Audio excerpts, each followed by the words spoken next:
안녕하세요. 자원교회 안목사입니다. 오늘 아내랑 루아가 둘이 있다가 아내가 약도 먹고 좀 그래서 너무 피곤해가지고 잠깐 잠이 들었다고 합니다. 그런데 자는 동안 루아가 핸드폰을 막 만져서 119에 전화를 해서 119랑 통화를 하게 된 거죠. 아내가 그때 잠이 다 깼다고 합니다. 애는 한시도 눈을 떼면 안 됩니다. 언제 어떤 사고를 칠지 모릅니다. 그래서 하나님이 우리를 눈동자같이 지킨다고 하셨나 봅니다. 오늘 말씀은 요한복음 19, 20장 말씀입니다. 19장. 그때 빌라도는 예수를 데려다가 채찍으로 쳤다.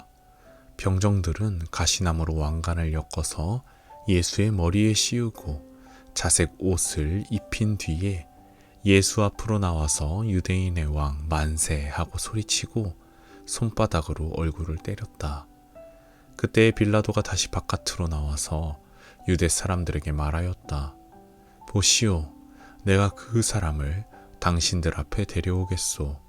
나는 그에게서 아무 죄도 찾지 못했소. 나는 당신들이 그것을 알아주기를 바라오. 예수가 가시관을 쓰시고 자색 옷을 입으신 채로 나오시니 빌라도가 그들에게 보시오 이 사람이요 하고 말하였다.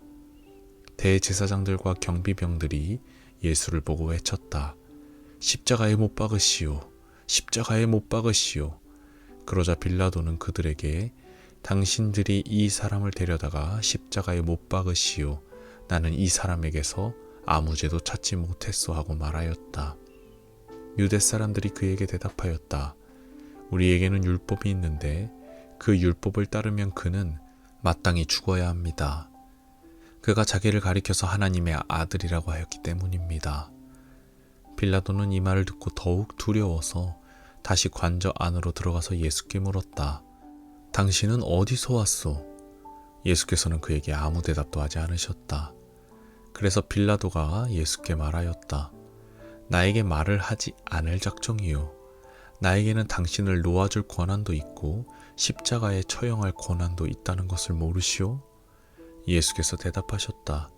위에서 주지 않으셨더라면 당신에게는 나를 어찌할 아무런 권한도 없을 것이요.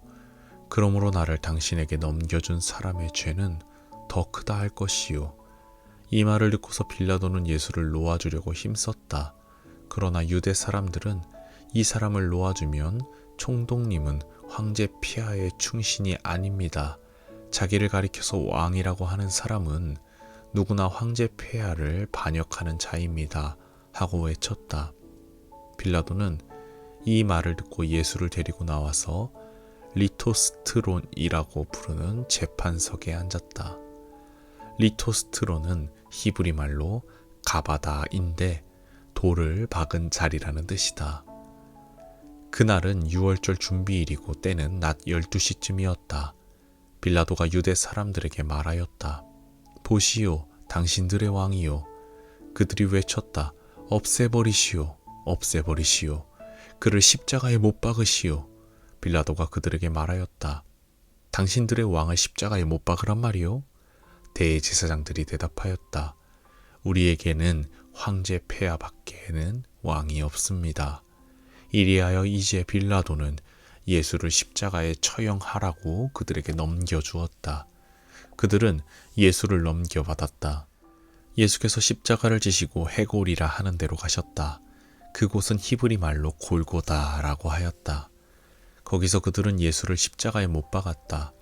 그리고 다른 두 사람도 예수와 함께 십자가에 달아서 예수를 가운데로 하고 좌우에 세웠다. 빌라도는 또한 명패도 써서 십자가에 붙였다. 그 명패에는 유대인의 왕 나사렛 사람 예수라고 썼다. 예수께서 십자가에 달리신 곳은 도성에서 가까우므로 많은 유대 사람이 이 명패를 읽었다. 그것은 히브리 말과 로마 말과 그리스 말로 적혀 있었다. 유대 사람들의 대제사장들이 빌라도에게 말하기를 유대인의 왕이라고 쓰지 말고 자칭 유대인의 왕이라고 쓰십시오 하였으나 빌라도는 나는 쓸 것을 썼다 하고 대답하였다. 병정들이 예수를 십자가에 못 박은 뒤에 그의 옷을 가져다가 네 몫으로 나누어서 한 사람의 한 몫씩 차지하였다. 그리고 속옷은 이음새 없이 위에서 아래까지 통째로 짠 것이므로 그들은 서로 말하기를 이것은 찢지 말고 누가 차지할지 제비를 뽑자 하였다. 이는 그들이 나의 겉옷을 서로 나누어 가지고 나의 속옷을 놓고서는 제비를 뽑았다 하는 성경 말씀이 이루어지게 하려는 것이었다. 그러므로 병정들이 이런 일을 하였다. 그런데 예수의 십자가 곁에는 예수의 어머니와 이모와 글로바의 아내 마리아와 막달라 사람 마리아가 서 있었다. 예수께서는 자기 어머니와 그 곁에 서 있는 사랑하는 제자를 보시고 어머니에게 어머니 이 사람이 어머니의 아들입니다 하고 말씀하시고 그 다음에 제자에게는 자 이분이 내 어머니시다 하고 말씀하셨다. 그때부터 그 제자는 그를 자기 집으로 모셨다. 그 뒤에 예수께서는 모든 일이 이루어졌음을 아시고 성경 말씀을 이루시려고 목마르다 하고 말씀하셨다. 거기에 신 포도주가 가득 담긴 그릇이 있었는데 사람들이 해면을 그 신 포도주에 듬뿍 적셔서 우슬조 대에다가 꿰어 예수의 입에 갖다 대었다. 예수께서 신 포도주를 받으시고서 다 이루었다 하고 말씀하신 뒤에 머리를 떨어뜨리시고 숨을 거두셨다. 유대 사람들은 그날이 유월절 준비일이므로 안식일에 시체들을 십자가에 그냥 두지 않으려고 그 시체의 다리를 꺾어서 치워달라고 빌라도에게 요청하였다. 그 안식일은 큰 날이었기 때문이다. 그래서 병사들이 가서 먼저 예수와 함께 십자가에 달린 한 사람의 다리와 또 다른 한 사람의 다리를 꺾고 나서 예수께 와서는 그가 이미 죽으신 것을 보고서 다리를 꺾지 않았다. 그러나 병사들 가운데 하나가 창으로 그 옆구리를 찌르니 곧 피와 물이 흘러나왔다. 이것은 목격자가 증언한 것이다. 그래서 그의 증언은 참되다. 그는 자기의 말이 진실하다는 것을 알고 있다.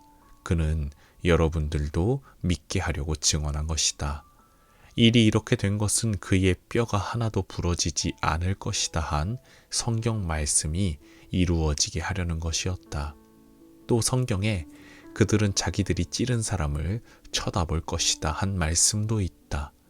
그 뒤에 아리마대 사람 요셉이 예수의 시신을 거두게 하여 달라고 빌라도에게 청하였다. 그는 예수의 제자인데 유대 사람이 무서워서 그것을 숨기고 있었다. 빌라도가 허락하니 그는 가서 예수의 시신을 내렸다. 또 전에 예수를 밤중에 찾아갔던 니고데모도 몰약에 침향을 섞은 것을 100근쯤 가지고 왔다. 그들은 예수의 시신을 모셔다가 유대 사람의 장례 풍속대로 향료와 함께 삼배로 감았다. 예수가 십자가에 달리신 곳에 동산이 있었는데 그 동산에는 아직 사람을 장사한 일이 없는 새 무덤이 하나 있었다. 그날은 유대 사람이 안식일을 준비하는 날이고 또 무덤이 가까이 있었기 때문에 그들은 예수를 거기에 모셨다. 20장 주간의 첫날 이른 새벽에 막달라 사람 마리아가 무덤에 가서 보니 무덤 어귀를 막은 돌이 이미 옮겨져 있었다. 그래서 그 여자는 시몬 베드로와 예수께서 사랑하시던 그 다른 제자에게 달려가서 말하였다. 누가 주님을 무덤에서 가져갔습니다. 어디에 두었는지 모르겠습니다. 베드로와 그 다른 제자가 나와서 무덤으로 갔다. 둘이 함께 뛰었는데 그 다른 제자가 베드로보다 빨리 달려서 먼저 무덤에 이르렀다. 그런데 그는 몸을 굽혀서 삼배가 놓여 있는 것을 보았으나 안으로 들어가지는 않았다. 시몬 베드로도 그를 뒤따라왔다. 그가 무덤 안으로 들어가 보니 삼배가 놓여 있었고 예수의 머리를 싸맸던 수건은 그 삼배와 함께 놓여 있지 않고 한 곳에 따로 개켜 있었다. 그제서야 먼저 무덤에 다다른 그 다른 제자도 들어가서 보고 믿었다.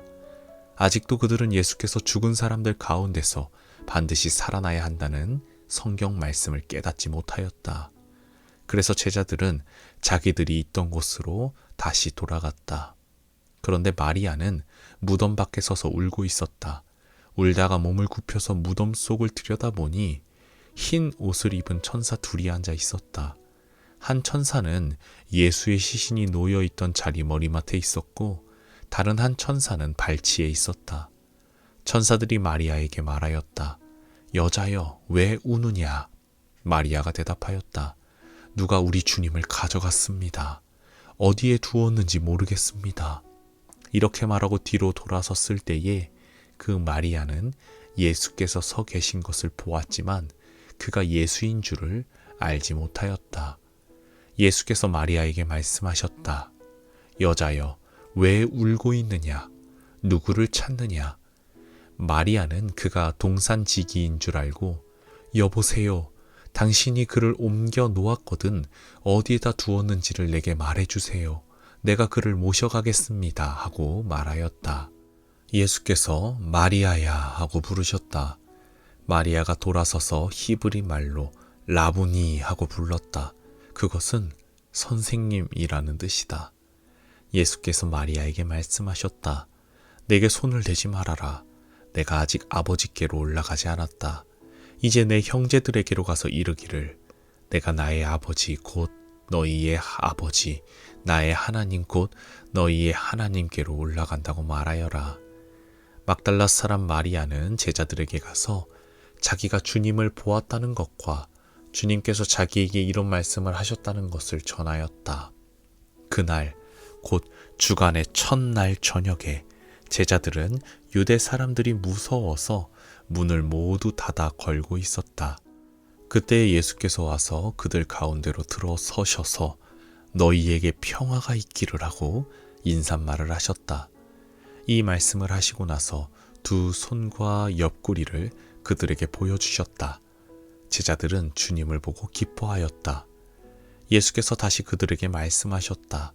너희에게 평화가 있기를 빈다. 아버지께서 나를 보내신 것 같이 나도 너희를 보낸다.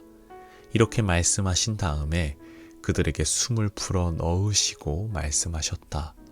성령을 받아라. 너희가 누구의 죄든지 용서해 주면 그 죄가 용서될 것이요. 용서해 주지 않으면 그대로 남아 있을 것이다. 12제자 가운데 하나로서 쌍둥이라고 불리는 도마는 예수께서 오셨을 때에 그들과 함께 있지 않았다. 다른 제자들이 그에게 우리는 주님을 보았어 하고 말하였으나 도마는 그들에게 나는 내 눈으로 그의 손에 있는 못자국을 보고 내 손가락을 그 못자국에 넣어보고 또 내 손을 그의 옆구리에 넣어보지 않고서는 믿지 못하겠소 하고 말하였다. 여드레 뒤에 제자들이 다시 집 안에 모여 있었는데 도마도 함께 있었다. 문이 잠겨 있었으나 예수께서 와서 그들 가운데로 들어서셔서 너희에게 평화가 있기를 하고 인사말을 하셨다. 그리고 나서 도마에게 말씀하셨다. 내 손가락을 이리 내밀어서 내 손을 만져보고 내 손을 내 옆구리에 넣어보아라. 그래서 의심을 떨쳐버리고 믿음을 가져라. 도마가 예수께 대답하기를 나의 주님, 나의 하나님 하니 예수께서 도마에게 말씀하셨다. 너는 나를 보았기 때문에 믿느냐? 나를 보지 않고도 믿는 사람은 복이 있다. 예수께서는 제자들 앞에서 이 책에 기록하지 않은 다른 표징도 많이 행하셨다. 그런데 여기에 이것이나마 기록한 목적은 여러분으로 하여금 예수가 그리스도요 하나님의 아들이심을 믿게 하고 또 그렇게 믿어서 그의 이름으로 생명을 얻게 하려는 것이다. 아멘.